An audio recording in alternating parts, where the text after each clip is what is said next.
Welcome to prime time debate. This is Satish. Visakha steel ప్లాంట్ను ప్రైవేటీకరించవద్దంటూ కార్మికులు కథం తొక్కుతున్నారు.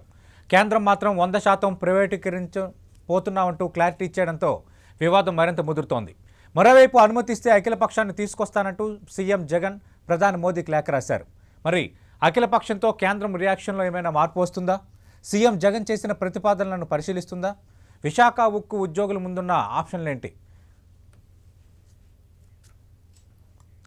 ప్రస్తుతం ఆంధ్రప్రదేశ్లో బిగ్ టాపిక్గా ఉన్న ఇదంశంపై మాట్లాడడానికి మనతో పాటు ఉన్నారు ఆంధ్రప్రదేశ్ మాజీ చీఫ్ సెక్రటరీ, ఉమ్మడి ఆంధ్రప్రదేశ్లో ఐఏఎస్ అధికారికి వివిధ హోదాల్లో పనిచేసిన ఐవీఆర్ కృష్ణారావు గారు. కృష్ణారావు గారు నమస్తే అండి. మనం ఎక్కడ చూసినా విశాఖ ఉక్కు ప్రైవేటీకరణపైనే బిగ్ డిబేట్ జరుగుతోంది. ఖచ్చితంగా అన్ని అంశాలు కూడా మనం మాట్లాడదాం. అంతకు మించి ఆంధ్రప్రదేశ్ ముఖ్యమంత్రి వైఎస్ జగన్మోహన్ రెడ్డి ఒక 4 పేజీల లేఖ రాశారు ప్రధాని మోదీని ఉద్దేశిస్తూ. ఒక అఖిల పక్షానికి అవకాశం ఇవ్వాలి, ట్రేడ్ యూనియన్స్తో పాటు నేను కలుస్తాను, విశాఖ ఉక్కు ఆంధ్రుల హక్కు అన్న ఒక సెంటిమెంట్తో కూడిన అంశాన్ని అడ్రస్ చేయాలనేది ఆయన చేస్తున్న అపీల్. ఎట్లా రెస్పాండ్ కావచ్చు కేంద్రం? ప్రధాని స్పందన ఎలా ఉండొచ్చు? కృష్ణారావు గారు. విశాఖ ఉక్కు ఆంధ్రుల హక్కు, ప్రభుత్వ రంగంలో విశాఖ ఉక్కు ఆంధ్రుల హక్క, అది అసలు బేసిక్ ఇష్యూ అక్కడ అర్థం చేసుకోవాలి. 1966లో ఉద్యమం జరిగినప్పుడు కానీ, 70లో విశాఖ ఉక్కును ప్రకటించినప్పుడు కానీ ప్రైవేట్ రంగంలో ఇది పెట్టే అవకాశం కూడా లేదు. అప్పుడు ఈ మౌలికమైనటువంటి క్యాపిటల్ ఇంటెన్సివ్గా ఉన్న పరిశ్రమలన్నీ ప్రభుత్వ రంగంలోనే రావాలి, ప్రైవేట్ రంగంలో వచ్చే అవకాశమే లేదు. కాబట్టి ఆ రోజు ప్రభుత్వ రంగంలోనే వచ్చింది. ఈరోజు నష్టాల్లో ఉన్నది ఈ ఫ్యాక్టరీ మూసేస్తామంటే అది వేరే విషయం. ఫ్యాక్టరీ మూసేయము, నడుస్తుంది, ఇంకా బాగా నడపడానికి వీలుగా ఈరోజు నష్టాల్లో ఉంది. కాబట్టి నష్టాలకు లాభాలకు కూడా సంబంధం లేదు. ఇది బ్రాడర్ పాలసీ డెసిషన్. ప్రభుత్వం వ్యాపారం చేయగలిగిన సమర్థత ప్రభుత్వానికి లేదు. వ్యాపారం చేసినా సక్రమంగా చేసేటటువంటి అవకాశం ప్రభుత్వానికి లేదు. కాబట్టి వ్యాపారాల నుంచి మనం బయటికి వద్దాం అనేది ఓ broad policy decision government of India లెవెల్లో తీసుకున్నారు. తీసుకొని ఒక విశాఖ ఉక్కే కాదు, ఒక 100 అట్లాంటి సంస్థలన్నింటినీ తీసుకొని ప్రైవేటైజ్ చేస్తూ ఉన్నారు. నా దృష్టిలో ఇప్పుడున్న పరిస్థితిలో మంచి సంస్థ గనక తీసుకొని నడపగలిగితే విశాఖ ఉక్కుకు ప్రైవేట్ రంగంలోనే మంచి భవిష్యత్తు ఉంటుందని నేను అనుకుంటున్నాను. అంటే ముఖ్యమంత్రి ఒక లేఖ రాశారు, అందులో కొన్ని అంశాలు కూడా ప్రస్తావించారు. ఆయన చేసిన మొదటి ప్రతిపాదన క్యాప్టివ్ మైన్స్ కేటాయించడం వల్ల ఇన్పుట్ కాస్ట్ తగ్గించవచ్చు అన్నది. ఎప్పటి నుంచో జరుగుతున్న చర్చ. విశాఖ స్టీల్ ప్లాంట్కి సంబంధించి RINLకి సంబంధించి సొంత గనులు లేవు, క్యాప్టివ్ మైన్స్ లేవు, అది కూడా నష్టాలకు కారణమవుతుంది అనేది. ఈ మొదటి ప్రతిపాదనపై మీ స్పందన ఏంటి? ఒకటి, ఏదైనా ఎప్పుడు తీసుకోవాల్సినో అప్పుడు మిస్ అయినాం. ఇప్పుడు తీసుకునే అవకాశం ఉందా లేదా ఆలోచించాలి. 2 థింగ్స్. ఏమైందంటే ఈ కోల్ స్కామ్ వచ్చిన తర్వాత మొత్తం ఈ సహజ వనరులను, మైన్స్ అన్నిటినీ, అంతకుముందు క్యాపిటివ్ అలాట్మెంట్ ఉండేది, ఇప్పుడు లేదు. ఇప్పుడు పాలసీగా బై ఆక్షన్ అలాట్ చేస్తూ ఉన్నారు. అన్నిటికీ బై ఆక్షన్ చేస్తూ ఉన్నప్పుడు ఈరోజు విశాఖ ఉక్కు ఒకదానికి ఎక్సెప్షన్ చేసి క్యాప్టివ్ మైన్ ఇవ్వగలరా? ఇస్తే దాని లీగల్ ఇంప్లికేషన్స్ ఏంది? మిగిలిన వాళ్ళు అడిగితే ఏం చేయగలరు? ఇవో పెద్ద ఇష్యూ. ఒకటి ఆలోచించుకోవాల్సి ఉంటుంది. దానికి ఎటువంటి ఆన్సర్ వస్తుందనే దాన్ని బట్టి ఆ డెసిషన్ ఉంటుంది. బట్ మోర్ ఇంపార్టెంట్లీ లాభం నష్టం ఇష్యూ కాదు, ప్రభుత్వం బిజినెస్ నుంచి బయటికి రావాలనుకుంటుందనేటటువంటి పాలసీ పర్స్పెక్టివ్లో లాభం ఉన్న సంస్థలను, నష్టం ఉన్న సంస్థలను అన్నింటినీ కూడా ప్రైవేట్కు చేద్దామనేటటువంటి ఒక బ్రాడ్ పాలసీలో, ఈ బ్రాడ్ పాలసీ కూడా ఐ కుడ్ సీ దట్ ఈ ఆత్మనిర్భర అభియాన్లో ఉన్న డిఫరెంట్ సెగ్మెంట్స్లో ఇది ఒకటి. సో దానికి ఒక థింకింగ్ ఉన్నది, ఇంటర్నేషనలీ కాంపిటేటివ్గా ఉండండి, ఫ్యూచర్ లేదనేటటువంటి దాని మీద ఆధారపడి నిర్ణయాలు తీసుకుంటూ ఉన్నారు. సో ఒక్క విశాఖ ఉక్కు విషయంలోనే ప్రభుత్వం స్పెసిఫిక్గా ఒక ఎక్సెప్షన్ చేసి వేరే రకమైన డెసిషన్ అయితే తీసుకోకపోవచ్చు అనేది నా అభిప్రాయం. అంటే కృష్ణారావు గారు స్పెసిఫిక్గా 2002 నుంచి 2015 వరకు విశాఖ స్టీల్ లాభాల్లోనే ఉంది. 2003 నుంచి 2009 మధ్య ఏటా 1000 కోట్ల పైగా లాభాలు కూడా వచ్చాయి. అయితే 2015 నుంచి వరుసగా 3 ఏళ్ల పాటు నష్టాలు, మధ్యలో కొంత లాభం రావడం, నష్టం రావడం ఇట్లాగా ఉన్న నేపథ్యం. గతంలో దాని పెర్ఫార్మెన్స్ చూసి నవరత్న హోదా కూడా ఇవ్వడం జరిగింది. రెండోది, విశాఖ స్టీల్కి నాణ్యత పరంగా దేశంలోనే ఒక గుర్తింపు ఉంది. 3, సరే ముడి ఇనుము బొగ్గు ధరలు గట్ట పెరగడం వల్ల ప్లాంట్పై భారం పడింది, క్యాపిటల్ మైన్స్ లేకపోవడం వల్ల టన్నుకు 5,000 అదనపు భారం పడుతుందన్న లెక్కలు ఒక పక్కనైతే, లేటెస్ట్గా 2020 డిసెంబర్లో విశాఖ స్టీల్ ప్లాంట్ లాభాలు టర్నోవర్ పరంగా ఇచ్చిన వివరాల ప్రకారం 2,100 కోట్లు, నికర లాభం 170 కోట్లు, ఉత్పత్తి సామర్థ్య వినియోగం 98% అంటూ డైరెక్ట్గా RINL విడుదల చేసిన ప్రకటనే. అంటే ఇలాంటి పరిస్థితులు ఉన్నప్పుడు దానికి కొంత ఫైనాన్షియల్ అసిస్టెన్స్ కలిగించి కొంత సపోర్ట్ చేయగలిగితే మళ్ళీ అది చక్కగా సామర్థ్యంతో పని చేయగలుగుతుంది అనేది ముఖ్యమంత్రి చేసిన రెండో ప్రతిపాదన. దానిపై ఏమంటారు? అంటే ఇప్పుడు ఒక క్వార్టరు లాభాలను చూచి ట్రెండ్ని ఎవరు అసెస్ చేయలేరు.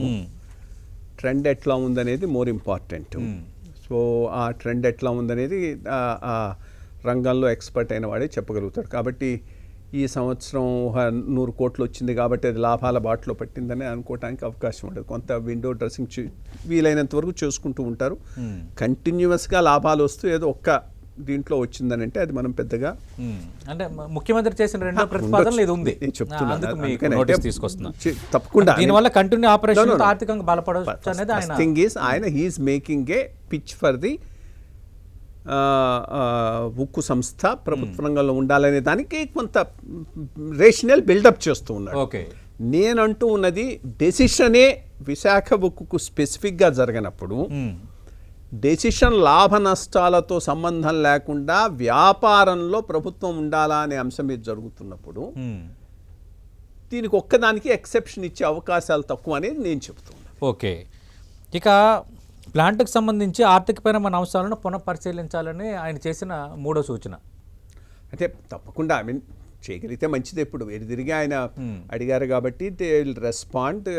ఆయన he may lead a delegation. ఈ ఇష్యూస్ అన్ని వాళ్ళ ముందు పెట్టొచ్చు. ఓకే, వీటిలో ఏవైనా అంశాలు ఆల్రెడీ ఎగ్జామిన్ కాకపోతే ఎగ్జామిన్ చేస్తారు. ఓకే, ఎగ్జామిన్ చేసి ఈ డెసిషన్కి వచ్చి ఉంటే అది తెలియజేస్తారు. మీ అంచనా ఏంటి? ఒక సీనియర్ IAS ఇవన్నీ లాభ నష్టాలు ఈ లెక్కలన్నీ బేరీ చేసుకున్న తర్వాత సెంట్రల్ గవర్నమెంట్ ఒక నిర్ణయం వచ్చింది అనుకోకుండా లేకుండా ఎందుకు వస్తుంది? ఊరికే జస్ట్ లైక్ దట్ ఎట్లా వస్తుందని నేనేం. రెండోది, అసలు నేను ఇంకో విషయం చెప్పాను కదా, అది మోర్ ఇంపార్టెంట్.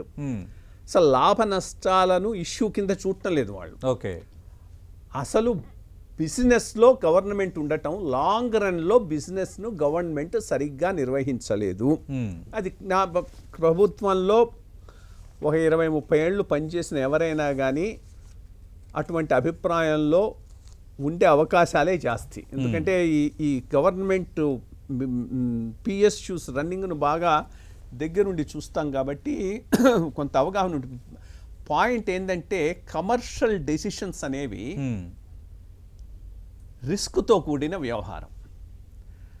PSUల్లో పనిచేసే ప్రతివాడు, నేను కరప్షన్ కూడా అన్న కానీ రిస్క్ అవర్స్గా ఉంటారు. ఎందుకంటే రిస్క్తో డెసిషన్ తీసుకుంటే రేపు మళ్ళీ ఏదైనా ఎంక్వైరీ వస్తే ఎంతసేపటికి ఎంక్వైరీ నుంచి ఎట్లా రక్షించబడదామా అనే రకంగా డెసిషన్స్ ఉంటాయి. కానీ సంస్థకు ఏది మేలు అనేటటువంటి డెసిషన్ చేసే ఎన్విరాన్మెంట్ ఉండదు. అది బేసిక్గా అక్కడ వస్తున్నది ఈ PSUలు అన్నిట్లోనూ. రైట్.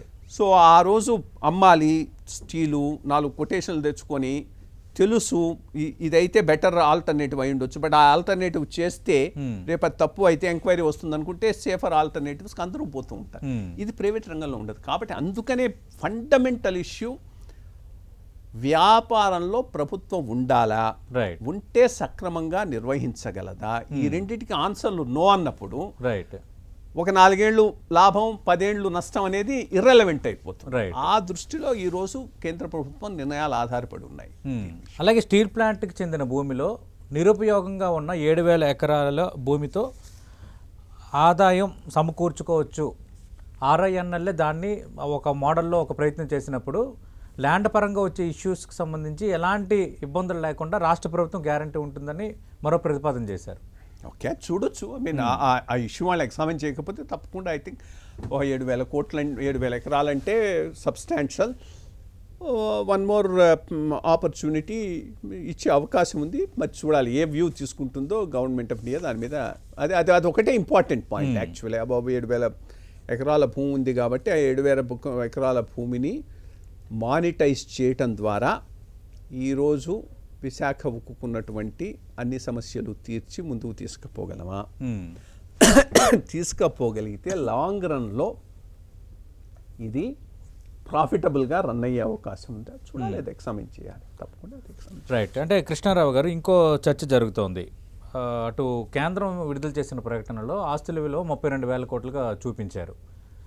అయితే 2020 మార్చి నాటికే ఆస్తుల అప్పులు మనం చూస్తే ఆస్తుల విలువ 35,222 కోట్లు, అంటే భూముల మార్కెట్ విలువ ఆధారంగా కాకుండా.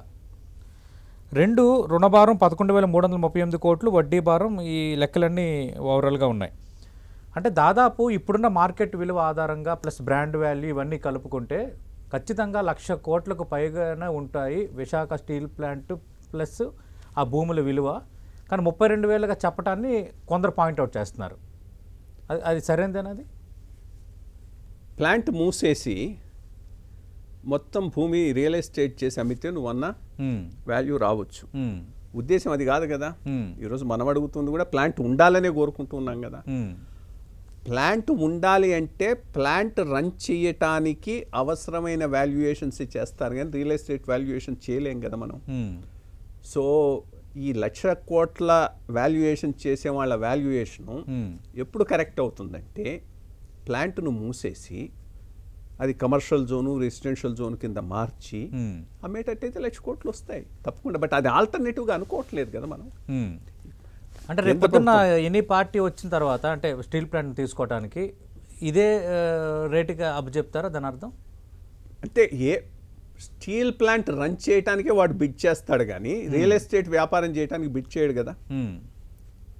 అది ఒక కండిషన్ కూడా పెడతారు, పెట్టాలి కూడా. ఒకవేళ గనక అది చాలా ఇంపార్టెంట్ ఇష్యూ. రైట్. ఒకవేళ at a future date if they cannot run the steel plant, land should come back to government, ప్రభుత్వానికి రావాలనేది ఒక కండిషన్ కింద పెట్టాలి. అది తప్పకుండా పెట్టాలి. రైట్. మీరు అనేది చాలా వ్యాలిడ్ సజెషన్. అది కండిషన్గా రావాలన్నది కూడా వెల్కమ్ చేయాల్సిందే. ఈ ఇష్యూ ఎందుకంటే పదే ఎక్కువ మంది రేజ్ చేస్తోంది. విశాఖలో ఉన్న హిందుస్థాన్ జింక్ని వేదాంత గ్రూప్కి అప్పచెప్పినప్పుడు వాళ్ళకి 4 సంవత్సరాలు కంపెనీని సస్టైన్ చేసి ఆ తర్వాత కంపెనీని మూసేశారు. ఆ భూమిని రియల్ ఎస్టేట్ చేసి అమ్మేశారు. 6,000 మంది ఉద్యోగుల భవిష్యత్తును కూడా ప్రశ్నార్థకం చేశారన్న ఎగ్జాంపుల్ ఎక్కువ మంది ప్రస్తావిస్తున్నారు. అంటే ఆ భయం ఉంది ఉద్యోగులు ఎక్కువగా. అంటే హిందుస్థాన్ జింక్ విషయానికి దీనికి లింక్ పెట్టడానికి అవకాశం లేదు. 2 విషయాలు అక్కడ. ల్యాండ్ వాల్యూ చేసి గవర్నమెంట్కు దానికి ఈక్విటీ ఇచ్చారు. గవర్నమెంట్ ఏమీ నష్టపోలే, ఇన్ఫ్యాక్ట్ చాలా లాభపడింది. ఆ రోజు గవర్నమెంట్ తీసుకున్నటువంటి ఈక్విటీ హిందుస్థాన్ జింక్లో ఇప్పుడు 20,000 కోట్లు 30,000 కోట్లు వాల్యూలో ఉన్నది. సో గవర్నమెంట్కి ఎటువంటి నష్టం దానివల్ల రాలేదు. ఇక ప్లాంట్ ఆగిపోవటానికి కారణం నాకు తెలిసి అక్కడ కాలుష్యం ఇష్యూస్ కానీ రన్నింగ్ ఇష్యూస్ కాదు. సో ఐ డోంట్ థింక్ దానికి దీనికి లింక్ పెట్టడానికి. అంటే ఉద్యోగుల భద్రత అనే విషయం వచ్చేసరికి దాన్ని ఎక్కువ మంది ఎగ్జాంపుల్ గా చెప్తున్నారు. అక్కడ మరి ఇక్కడ స్టీల్ ప్లాంట్ పరంగా కూడా ఉద్యోగుల భద్రత అనేది ఒక మేజర్ ఇష్యూ అయిపోయింది. అక్కడ ఉద్యోగులకు ఏమైంది, భద్రత లేకుండా పోయిందో నాకు తెలియదు ఫ్యాక్ట్స్. ఆ అప్రహెన్షన్ ఉంటే బిడ్డింగ్ కండిషన్స్లో అది ఒక కండిషన్ కింద అదే నేను ఇందా కూడా చేశాను. ఇప్పుడు 2 విషయాలు ఉన్నాయి. ఆంధ్రప్రదేశ్ విభజన జరుగుతుంది అని తెలిసి అందరికీ తెలుసు అప్పుడు ఒక స్టేజ్కి వచ్చాయని. కొన్ని రాజకీయ పార్టీలు జరగవు అన్న రీతిలో ఆంధ్ర ఏరియా ప్రజలను రెచ్చగొట్టారు. దాన్ని నిజమేనని నమ్ముకొని అటు మొత్తం కాన్సన్ట్రేషన్ ఉంది, కానీ ఎవడు రీఆర్గనైజేషన్ యాక్టు ప్రొవిజన్స్ దాంట్లో ఆంధ్రాకి ఏమిస్తున్నారు ఇంకా ఏం తెచ్చుకున్నాదనే దాని మీద దృష్టి పెట్టిన పొలిటికల్ పార్టీ ఒక్కటి లేదు. కానీ చివరికి ఏమైంది, ప్రభుత్వ విధి విధాన నిర్ణయం ఏం మారలేదు కదా. ఆంధ్ర రాష్ట్రం అయితే డివిజన్ అయిపోయింది. మనకు తెచ్చుకోవటానికి అవకాశం ఉన్న కొన్ని తీర్చుకోవటంలో కూడా నష్టపోయిన వాడక్క రైట్ టైంలో. ఇప్పుడు విశాఖ ఉక్కు విషయంలో కూడా అదొక ఇంపార్టెంట్ పాయింట్ ఈరోజు రైజ్ చేయాల్సింది. ఉద్యోగుల భద్రతకు ఎటువంటి నష్టం రాకూడదు, వాళ్ళ security of tenure till their retirement continue చేసేటట్టుగా కండిషన్ బిడ్డింగ్ డాక్యుమెంట్లో పెట్టండి అనేది అది మేజర్ ఇష్యూ తీసుకొని పోవచ్చు. తీసుకొని పోయి ఈజీగా సెంట్రల్ గవర్నమెంట్ ఆ పాయింట్కి ఒప్పుకుంటుంది. అటువంటివి ఏవైనా ఫ్రూట్ఫుల్గా ఉండే దిశగా ప్రజాభిప్రాయాన్ని మరల్చటానికి మీడియా, రాజకీయ నాయకులు కృషి చేస్తే సమస్యకు పరిష్కారం లభిస్తుంది. రెండోది, ఉద్యోగుల ఇంట్రెస్ట్ నష్టపోవు. లేబీ ఇంకోటి కూడా పెట్టొచ్చు. ఈరోజు 7 మిలియన్ టన్స్ ఉంది. One of the in phases next 5 yearsలో అది 20 మిలియన్ టన్స్కి తీసుకుపోవాలనేది బిడ్డింగ్ కండిషన్స్లో ఒక కండిషన్ కావచ్చు. ఉత్పత్తి సామర్థ్యం 7.3 మిలియన్ టన్స్ ఉంది. అది 20 మిలియన్ టన్స్, అది స్టాండర్డ్ నవే డేస్ 20 మిలియన్ టన్స్ ఉంటే ప్రాఫిటబుల్గా ఉంటాయని విన్నాను నేను. అంటే నేను వింటాం కాదు, స్టీల్ ఇండస్ట్రీ ఎక్స్పర్ట్ మాట్లాడుతూ ఉంటే విన్నాను అది. సో ఆ లెవెల్కి ఇప్పుడు ప్రభుత్వం ఇంకో 40-50 వేల కోట్లు పెట్టి 20 మిలియన్ టన్నుల లెవెల్కి తీసుకుపోయే అవకాశం లేదు. సో అది కండిషన్గా పెట్టవచ్చు. పెద్ద సంస్థ వస్తుంది అనుకో, వాడికి పెద్ద ఇష్యూ కాదు అది. సో అటువంటి పాజిటివ్ ఇష్యూస్ మీద ప్రైవేటైజేషన్ చేసిన ప్లాంట్ నిలబడేటట్టు, ఇన్వెస్ట్మెంట్లు పెరిగేటట్టు, ఉద్యోగాలకు నష్టం కాకుండా ఇంకా ఎక్కువ ఉద్యోగాలు వచ్చేటట్టుగా కండిషన్స్ ఉండేటట్టుగా బిడ్డింగ్ డాక్యుమెంట్ మీద దృష్టి పెట్టడం మంచిదనేది నా ఉద్దేశం. అంటే ముఖ్యమంత్రి కానీ ప్రైవేటీకరణ వద్దని కోరుకుంటున్న వాళ్ళు కానీ ఎక్కువగా ఇన్సిస్ట్ చేయాల్సిన అంశం ఇదే అంటారా? తప్పకుండా. ఇవి కనుక ఇన్సిస్ట్ చేసి ఇవి బిడ్డింగ్ డాక్యుమెంట్లో వచ్చేటట్టు చూసుకోగలిగితే, బేసిక్ అదే మొదట 67లో 66లో జరిగిన ఎజిటేషన్ కానీ ఏదైనా కానీ విశాఖ ఉక్కన్నారే కానీ పబ్లిక్ రంగంలో విశాఖ ఉక్క అనే దానికి అది అది అది పబ్లిక్ రంగంలో లేకపోతే మా ఆత్మగౌరవం పోతుంది, మా సెల్ఫ్ రెస్పెక్ట్ పోతుందంటే అది అర్థం లేని వాదన. విశాఖ ఉక్కు ఉండాలి, అభివృద్ధి చెందాలి, ఎక్కువ ఇవ్వాలి. ఆ స్థాయిలో ఎదగటానికి ఏది అవసరం అనే దాని మీద చర్చ జరిగితే బాగుంటుంది. రైట్. అంటే కృష్ణారావు గారు, ఇప్పుడు మీరు అన్నారు ఉద్యోగుల భద్రతకు సంబంధించి ఖచ్చితంగా ఇన్సిస్ట్ చేయాలని. అసలు ప్రైవేటీకరణ వద్దన్నది వాళ్ళ వాదన. ప్రైవేటీకరణ ఖచ్చితంగా అడ్డుకుంటాము, చివరి వరకు ప్రయత్నం చేస్తామన్నది ఇంక్లూడింగ్ స్టేట్ గవర్నమెంట్ అధికారంలో ఉన్న వైఎస్ఆర్ కాంగ్రెస్ పార్టీ కూడా చెప్తోంది. అంటే ఈ ప్రయత్నాలు ఏమైనా కొంతైనా ఫలిస్తాయా, లేదంటే ఇక కాదు ప్రైవేటీకరణే ఇంకా జరగబోతుంది కాబట్టి స్పెసిఫిక్గా ఈ 1, 2, 3 అని కొన్ని అంశాలను ప్రస్తావిస్తే సరిపోతుందని మీరేమైనా సూచించారు? నా దృష్టిలో అదే బెటర్ ఆప్షన్ అని నేను అనుకుంటున్నాను. ఒకవేళ ఒక స్పెసిఫిక్గా విశాఖ స్టీల్ కోసంగా ఒక నిర్ణయం తీసుకొని ఉంటే కేంద్ర ప్రభుత్వాన్ని కన్విన్స్ చేయడం ఈజీ అవుతుంది. ఓకే, అది ఒక పాలసీ డెసిషన్గా అన్ని సంస్థలకు సంబంధించిందైతే ఒక విశాఖ విషయంలో ఎక్సెప్షన్ చేయకపోవచ్చు. కాబట్టి అది జరగకపోవచ్చు అనేది నా భావన. అఫ్కోర్స్ ఎంప్లాయీస్ కోరుకోవటం డెఫినెట్లీ వాళ్ళు ఇంట్రెస్టెడ్ ప్రాపర్టీ, ఒక స్టేక్ హోల్డరు, వాళ్ళ ఇంట్రెస్ట్ ప్రొటెక్ట్ చేసుకోవడానికి వాళ్ళు తప్పకుండా ఎజిటేట్ అవుతూ ఉంటారు. బట్ ఆ ఇంట్రెస్ట్ని ఎట్లా సేఫ్ గార్డ్ చేసుకుంటూ ప్రభుత్వ విధి విధానాలు అమలయ్యేటట్టుగా చూడటం అనే దాని మీద కొంత చర్చ జరిగితే మంచిదేనని నా అభిప్రాయం. రైట్. ఇందాక మీరు విభజన అంశాన్ని ప్రస్తావించారు. విభజన సమయంలో ముందు జరిగిందేంటి, ఆ తర్వాత చేసిందేంటి అని రాజకీయ పార్టీల తీరుని. అంటే ఇప్పుడు విశాఖ ఉక్కు విషయంలో కూడా ఆంధ్రప్రదేశ్లో రాజకీయ పార్టీలు అదే తీరుని ప్రదర్శిస్తున్నాయనా? లేదు, ఇవాళ చాలా చక్కగా చెప్పాడు. ఇన్ఫాక్ట్ నేను ఆయన కంగ్రాచులేట్ చేస్తూ ట్వీట్ కూడా పెట్టాను. పవన్ కళ్యాణ్ గారు చాలా క్లారిటీతో ఇష్యూ మీద మాట్లాడాడు ఇవాళ. ఐ మీన్ ఇది పాలసీ ఇష్యూ, జనరల్గా బిజినెస్ గవర్నమెంట్ చేయకూడదనే దాని మీద జరుగుతూ ఉన్నది. కాబట్టి ఇమ్మీడియట్గా రాజకీయ లబ్ధి కోసం మాట్లాడినట్లేదు ఆయన. చాలా క్లారిటీతో ఇన్ ఏ బ్రాడర్ పర్స్పెక్టివ్ పెట్టి ఆయన దాని మీద చక్కని విశ్లేషణ ఇచ్చాడు. సో అందరూ ఆ రకంగా చేస్తున్నారని అనుకోవట్లేదు. ఏంటంటే ఇది రెండుగా జరుగుతుంది. కొంత మీడియా ప్రేరేపణ, 4 మీడియాలో టకటకటక వస్తే రాజకీయ నాయకులు కూడా భయపడిపోతారు. మనం కనుక ఇమీడియట్గా రెస్పాండ్ కాకపోతే ప్రజాభిప్రాయం మనం పల్స్ను తెలుసుకున్నట్టు కాకపోవచ్చు అని. సో వాళ్ళు వస్తారు, ఇంకా దాని మీద ఓ బిల్డప్ అవుతుంది. సో కొంత ఫ్యాక్ట్స్ను సరిగ్గా అర్థం చేసుకుంటే దీని మీద ఇంకో రకమైన చర్చ జరిగేటటువంటి అవకాశం. అంటే ఇక్కడ అడుగుతున్నాను ఏంటంటే కేవలం ప్రతిపక్షాలు పాయింట్అవుట్ చేయట్లేదు కదా, అధికారంలో ఉన్న వైఎస్ఆర్ కాంగ్రెస్ పార్టీ కూడా పాయింట్అవుట్ చేస్తుంది. అఖిల పక్షాన్ని తీసుకొస్తాను, ట్రేడ్ యూనియన్స్తో పాటు కలుస్తాను, ఖచ్చితంగా ఈ విషయంలో పునఃపరిశీలించండి అంటూ ప్రధానికి ఆయన రాసిన లేఖ సారాంశం రాశారు. దానికి లెటర్స్ పిఎం నుంచి ఏదో ఆన్సర్ వస్తుంది కదా, దాన్ని బట్టి చూడాలి. ఇంకా ఉద్యోగుల భద్రతతో పాటు మీరు అంటున్నారు కదా అంటే ప్రైవేటీకరణ అనేది జరగడం దాదాపు ఖాయంగా కనిపిస్తోంది కాబట్టి ఉద్యోగుల భద్రత మీద బాగా ఇన్సిస్ట్ చేయాలంటున్నారు. దాంతోపాటు ఇంక ఏ అంశాల మీద కొంత ఇన్సిస్ట్ చేస్తే కొంత కొన్ని ఇష్యూస్ నుంచి ఉపశమనం లభించవచ్చు. వేకెంట్ ల్యాండ్ అంతా గవర్నమెంట్ చేతిలో పెట్టుకోవటం మంచిది. వేకెంట్ ల్యాండ్ను బిడ్డింగ్లో ఆ కంపెనీకి ఇవ్వాల్సిన అవసరం లేదు.